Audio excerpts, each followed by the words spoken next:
बिस्मिल्लाहिर्रहमानिर्रहीम।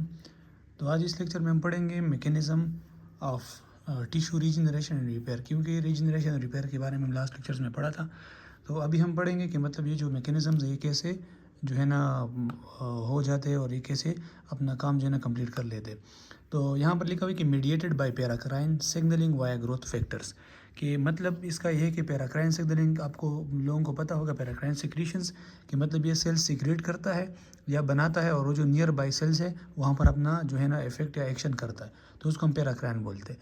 तो यहाँ पर एग्जांपल दिया हुआ है कि मतलब growth factors secrete macrophages secrete growth factors that target fibroblast, means कि ग्रोथ फैक्टर ये बनाएगा और मैक्रोफेजेस और वो जाके रिसेप्टर्स के साथ मतलब जो है ना अटैच होंगे और फिर वो अपना काम सर अंजाम देंगे। ठीक है, तो मतलब ये है कि मैक्रोफेजेस यहाँ पर क्या करेंगे, अपना काम करेंगे मैक्रोफेजेस।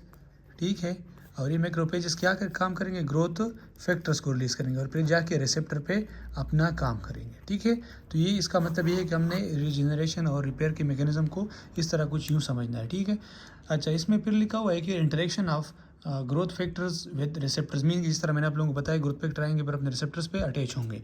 जो मतलब epidermal growth factors with growth factor receptors, मतलब इन लोगों ने एग्जांपल दिया हुआ है कि ग्रोथ फैक्टर अपने रिसेप्टर पे अटैच होगा, फिर ये अटैच होकर क्या करेगा, gene expressions and cellular growth, mean कि जीन के एक्सप्रेशन करके वहाँ पर मतलब जो है ना चीज़ों को बनाएगा और फिर अपनी जो सेल की ग्रोथ जो ख़राब हो गए थे, जो डैमेज हो गए थे, उनको बनाएगा। तो ये जो मैकेनिज्म है ये सारा यहाँ पर होता है। फिर हमने कुछ एग्जाम्पल्स यहाँ पर पढ़ लें। जो यहाँ पर लिखा है tissue growth factor alpha, tissue growth factor beta, इस तरह ये चीज़ें दी हुई है। तो टिश्यू ग्रोथ फैक्टर अल्फ़ा के बारे में दिया है कि epithelial and fibroblast growth factor है, कि मतलब ये है कि हमारे पास एपिथेलियम को और फाइब्रोब्लास्ट ग्रोथ फैक्टर है, तो इन चीज़ों को ये जब आएगा तो इन चीज़ों को बढ़ाएगा। ठीक है, इसकी ग्रोथ करेगा। ठीक हो गया।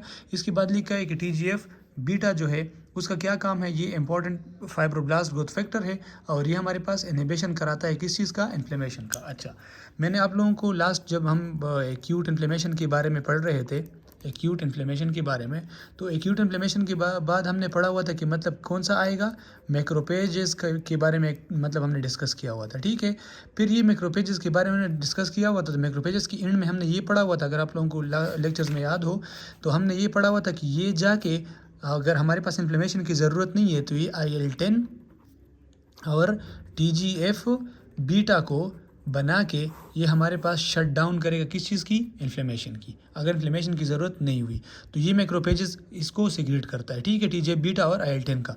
और अब मैंने ये भी आप लोगों को बताया था, अगर मतलब ये है इन्फ्लेमेशन की ज़रूरत हमारे पास है ताकि वो कंटिन्यू रहे, तो उसके लिए जो है ना मैक्रोफेजेस फिर आगे काम करेंगे। और अगर उसने एक क्रॉनिक पे कन्वर्ट करना है तो ये जो है ना सिग्नल्स लेके क्रॉनिक इन्फ्लेमेटरी जो मतलब एक्टिवेशंस थे जिस तरह होते थे वो वहाँ पर जाके वो प्रेजेंटिंग सेल्स की तरह काम करेगा और क्रॉनिक इन्फ्लेमेशन को जो है ना एक्टिवेट करेगा। ठीक है, तो इस तरह मैंने आप लोगों को इसलिए ये यहाँ पर लिखा हुआ है कि मतलब ये इनहिबिट करता है इन्फ्लेमेशन को। अच्छा, उसके बाद लिखा है कि प्लेटलेट डिराइव्ड ग्रोथ फैक्टर, जो प्लेटलेट डिराइव्ड ग्रोथ फैक्टर्स है कि मतलब इन्फ्लेमेशन हो गया और मतलब प्लेटलेट्स एक्टिवेट हो गए तो उसमें एक चीज़ ये भी एक्टिवेट हो जाता है कि उसको बोलते हैं हम क्या, प्लेटलेट डिराइव्ड ग्रोथ फैक्टर। ये प्लेटलेट डिराइव्ड ग्रोथ फैक्टर जब यहाँ पर आ जाता है तो ये क्या काम करता है, इन लोगों ने यहाँ पर लिखा है कि जब अगर PDGF ये आ गया तो हमारे पास क्या करेगा, ग्रोथ फैक्टर है किस चीज़ का, ग्रोथ फैक्टर है किस चीज़ का, एक इन लोगों ने लिखा हुआ है क्या, एंडोथीलियम का, कि मतलब ये एंडोथीलियम को जो है ना उसकी ग्रोथ करेगा। ठीक है, एक बात। दूसरी ये कि हमने यहाँ पर लिखा है कि स्मूथ मसल्स, मतलब ये है कि जो हमारे पास वेसल्स का जो स्मूथ मसल है, स्मूथ मसल उसकी जो है ना ग्रोथ, मतलब उसकी जो है ना डेवलपमेंट या ग्रोथ रीग्रोथ करेगा। ठीक है, वेसल की स्मूथ मसल का।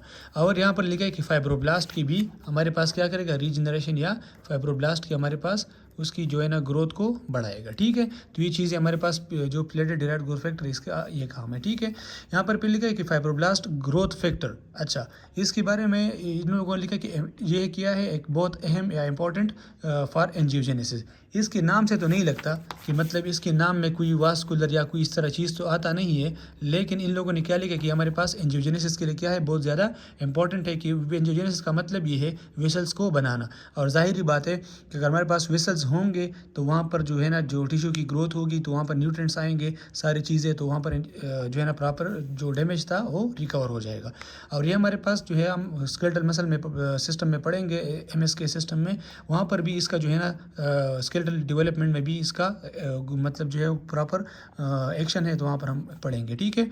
इसके बाद है वास्कुलर एंडोथेलियल ग्रोथ फैक्टर। इसके नाम से भी जाहिर है कि हमारे पास किस चीज़ के लिए ज़रूरी है, एंजियोजेनेसिस के लिए, ताकि वेसल को बना सके और वहाँ पर जो है प्रॉपर न्यूट्रिशन और प्रॉपर सप्लाई हो, तो वहाँ पर जो है ना सारी जो डैमेज टिश्यूज़ थे वो रिकवर हो जाएंगे और उसकी जो है ना ग्रोथ प्रॉपर हो सकेगी। तो it was all about mechanism of tissue regeneration and repair. इसके बाद हम पढ़ेंगे normal and aberrant wound healing के बारे में।